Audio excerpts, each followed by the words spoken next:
The Russian troops liberated us in this camp called Burggraben. Lucky for us, I did not have many days left to live.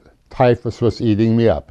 Russian doctors healed us quickly. We helped them in the hospital. I was in charge of boiling water during the night to sterilize operating equipment. The time came for us to try to go home. It was very difficult. All the bridges were bombed out. We needed to cross this river, the Oder in Prussia, to go back into the Russian zone and then eventually try to get into the Western zone so I could visit my hometown. I had only one reason to go there, and that is in hope that my mother would still be alive.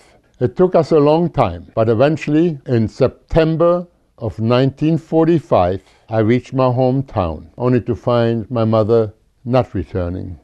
At that time, there still were many of the Nazis there, the same young people that I went to school with and that came eventually to destroy our home in the night of broken glass. It was too painful.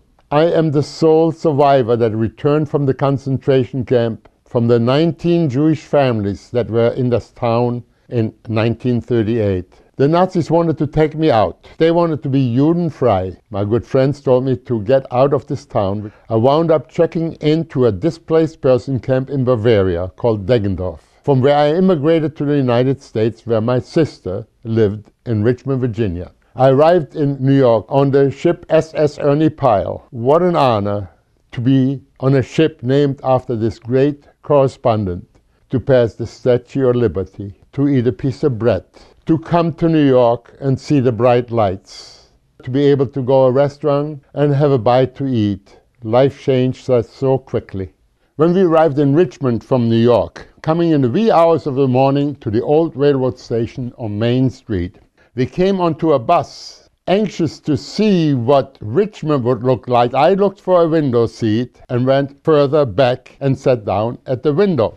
The bus took off, and suddenly the driver slammed his brakes, and I didn't know what hit me. I thought there was another Nazi sitting there.